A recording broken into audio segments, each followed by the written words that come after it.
vector can move. Okay, so itu akan membantu awak lah, sangat membantu. Alright, adding vector simple because dia algebraic method saja. Resultant vector and but you still have a resultant vector, so cuma yang ni we just this one is just dia punya panggil apa? Dia punya algebraic methods lah. Okay, algebraic methods je is A plus B equal to the resultant which is also vector. Okay, so we note it as our resultant where bila ada vector means that it also have direction. So your A and B here you need to consider the component of the vector. So both ada direction. So maksudnya you cannot add it as macam saya selalu cakap kat student saya, X component and Y component is just like oil and water. You cannot mix up just like that. Okay, so you need to bring it to their component first before you can add them. Okay, so A have the component, B also have the component that menyumbang, that contribute, that affect the direction, that give them the direction. Okay, so because of the component of X and Y yang membentuk satu direction. Okay, so that's why we need to consider, because X and Y is like oil and water, you cannot mix it up. Okay, so macam mana pun awak nak campurkan dia memang tak boleh. Kalau that one is component X, awak nak campurkan dengan komponen Y, cannot. Okay, komponen Y. Salah sebut ke? Alright, okay. Okay, so here is the other method. Okay, macam saya cakap tadi, komponen lah. Kalau nak campur, komponen by component. Okay, so means algebraic methods. Okay, but this one, you need also to learn how to add the vector geometrically. Basically when we ask you to add the vector geometrically means that you don't need to know about the XY component. Okay, but geometrically is means that you need to draw the vector exactly the same as request to. Request, bagi request ke? Okay, apa-apalah. Okay, so let's say we have 5 units. A vector A, 5 units in 30 degrees south of east. So dekat mana tu arah itu? You pun draw lah. Okay, south of east. Okay, so ni panjang dia kena 5 meter. Gitu. 5 meter kena panjang 5 meter lah. Direction pun kena exactly 30 degree lah. Like that. Okay, south of east. So ni east. Ni south. So south. Oh Allah, teguknya. Macam tu lah. Okay. Cuma bila 5 meter, kita punya kertas pun baru berapa sentimeter. So that's why you need to choose scale. Okay, so choose scale. Sebab nanti why you need to use exact value ataupun exact scale ni, kita akan nisbahkan pada satu scale. Because memang your summation we will measure your resultant on your paper tu. Okay. So that's why means that awak punya tu kena betul lah. Tak boleh lah sketch. That's why we call here as draw. Bukan sketch. Same scale. Semua kena same scale lah sebab nanti kita nak buat conversion tu sekali semua. Kalau 1 meter macam Madam Julie explain tu kan, 1 meter, 1 sentimeter macam tu. Okay, then how we represent the summation? the resultant. Okay, so vector A. Let's say we have vector A. Okay, berapa? Contoh berapa ni? Vector A berapa? Contoh berapa? 4 meter. Ada 4 meter ni. 4 cm, 2 cm, 3 cm, 2 meter, 2.5 cm. Alright, so and then 1, 2, 3, 3.5 cm. B 3.5 cm. That is the magnitude. The direction, contoh direction, berapa angle? Adalah certain angle dia. Then you draw this way. So this is your vector A and your vector B. So how you want to draw the resultant representing the resultant? So if you want to use tail to tip method ataupun triangle method, this vector akan form a triangle. Okay, but not a must lah. Contoh kalau ada 3-4 vektor, tak adalah jadi kena bagi jadi triangle juga. Tapi basically memang at the end dia akan jadi triangle sebenarnya. Okay, dia memang akan jadi triangle. Nanti kita tengok dia punya magic. Awak buat sendirilah kot. Okay. Okay, bila kata vectors, okay, A plus B equal to R. So tail to tip method, okay, is you need to tutup dia macam ni. Okay, so you tutup dia macam ni. Ataupun tengok yang clear. Okay, so maksudnya ni adalah pertemuan tail to tip. Okay, so B dia akan ambil tail to tip kan. Okay, so dari tail to tip. Tail to tip. Okay, so tail to tip. Maksudnya tail yang A sambungkan kepada tip B. That one is the resultant if you want to use the triangle method or tail to tip method. We also have parallelogram method. Parallelogram method, all your vectors, okay. All your vectors must start from one origin. Macam saya cakap tadi lah. So, kalau dia dari dekat mana-mana pun, so you move your vector so that, but we preserve the magnitude and direction, okay. And then,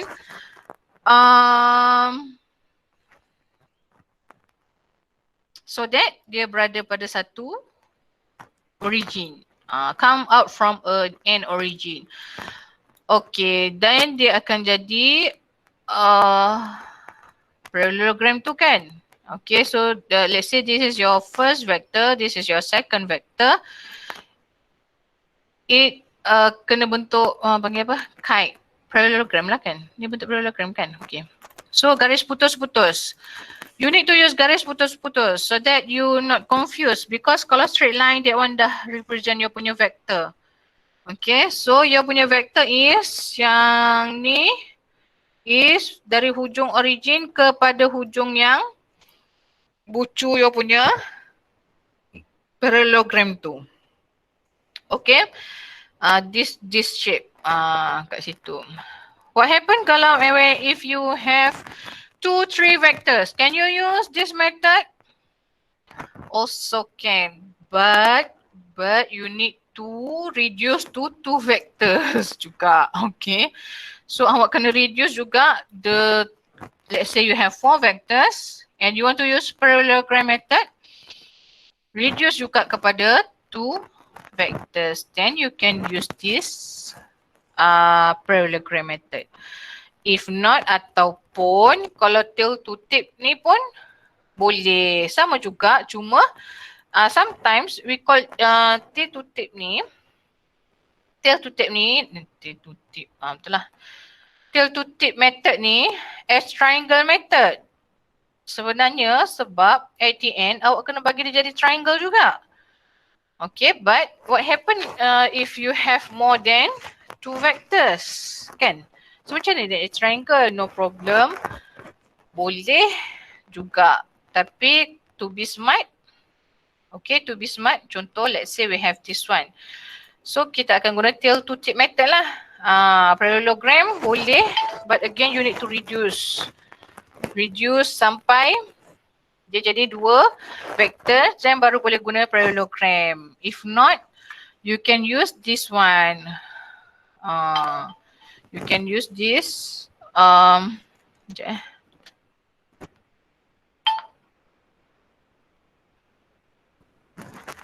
You can use this. Method pun boleh, method tail to tip je lah. Pun mudah juga. Tapi kena ingatlah dia punya rules. Tail to tip, tail to tip, tail to tip, bukan salah. Tail ni ikut. Jangan bagi dia jadi macam ni tau. Macam mana? Tadi dah tunjuk satu kesalahan. Okay. Sometimes student tend to do like this.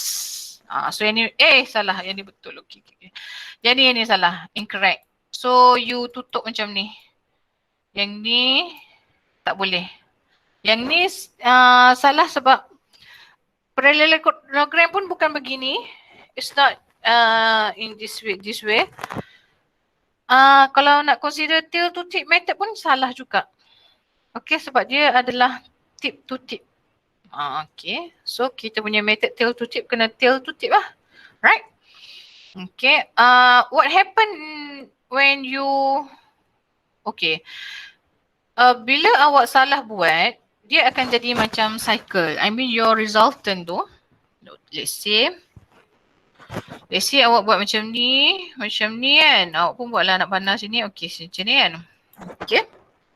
And then, yang ni awak pun dah terlupa. Awak pun buat macam ni. Okay. Ini apa maksud dia? Yang ni, dia ada represent satu maksud. Which is your resultant equal to 0. Melainkan your resultant memang 0 boleh lah. Tapi bila resultant tu ada value, means that dia kena tail to tip. It cannot be a cycle. Dia kan jadi cycle, then your resultant vector is 0. Understand? So that's why your punya tu kena macam ni. Macam ni. Ataupun yang ni kan kita move A. Then kita tulis B, we draw B pula. Okay. And then tail to tip is our resultant. Alright. Okay. Negative vectors. Negative vectors basically represent the direction. Okay, the opposite direction. The opposite direction of the vectors. But in other words, means that dia boleh jadi subtraction juga. Okay, so it can also be the subtraction. Contoh macam A minus B equal to A plus dengan negative B. That's the apa hidden yang kita macam mana? Is how we explain the minus. Macam tu. Okay, so dia adalah negatif kepada B. A tambah dengan negatif kepada B macam tu. Alright. That one subtraction lah. Multiplying, when we multiply with scale constant, coefficient. Any coefficient, when we have any coefficient here, then when we times, so if it is macam ni 3 factor A minus B, then both kena times lah. Yang ni matematik biasalah kot. Okay. Contoh kalau negative 3 pun yang ni pun kena bawa masuk lah. We need to times juga the negative sign tu. So cannot leave it like that. So you need to times juga. And what happen is the magnitude yang bertambah. Okay, so the direction, kalau not involve negative, then the direction is still the same. Contoh, let's say the coefficient is 3. So 3A. So 3 kali ganda A. Dapatlah satu vektor baru. Vektor baru ya. And then if we have V times dengan ataupun V times dengan coefficient negative 3. Okay, so the magnitude akan increase by 3 juga from the vector A ni. Okay.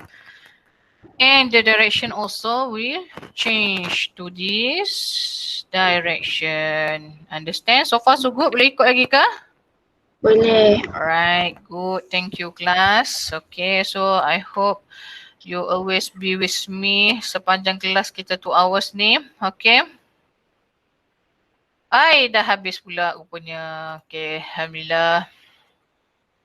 Okay, dah habis. Cuma tomorrow we have another 1 hour class. Okay, so I open for questions sebab yang ni macam tak boleh banyak nak sembang sangat sebab ni memang betul-betul introduction. So kalau saya nak sambung yang untuk esok pun mungkin some of you saja yang dah tengok watch the video. So takut nanti ramai yang tak ada idea lagi nanti tak best juga. Ada soalan tak? Kalau tak soalan, saya ada soalan untuk awak ni. Any question class? Nak tanya apa-apa lagi yang tak clear ke apa ke? Ataupun saya dah sembang 2 jam ni. Sejam lebih lah. Tak ada 2 jam sangat. Okay. About vector but you still don't have idea what is vector. Or you already clear? If you already clear, then I have question for you. Kalau tak nak cakap boleh, kalau tak nak buka suara boleh tulis dekat chatting ni. Soalan ke? Ataupun kalau dah okey, tulis faham, madam, boleh juga kan. Tak ada saya rasa seorang sangat kat sini. Okay? Okay, nak tanya apa tu Amir? Nak buka suara pun boleh je.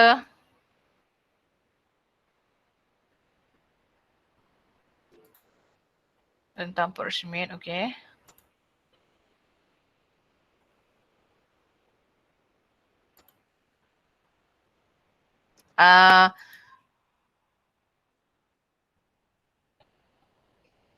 Example. Example yang lain. Example yang lain is tinggi pokok. Itu kita boleh approximate juga. Or else macam jarak dari the distance from here to moon, sun also is an approximation saja. Macam tu. Speed of light also an approximation. Kalau nak approximation yang simple macam tu lah. Okay. Clear May? Okay, macam tu lah. Something yang memang kita susah lah nak measure macam tu kan. Maksudnya kita guna bahan paling canggih pun we still cannot measure the exact value. That is we need to use order of the magnitude lah. Macam tu. But basically that one we will not test directly again. Okay, again kita takkan test awak directly. Okay, and then sebenarnya all the measurement in physics semuanya pun macam memang approximation. Sebabnya kita tak tahu tapi we can calculate it roughly. So that we have an idea on that. Contoh macam nanti biasa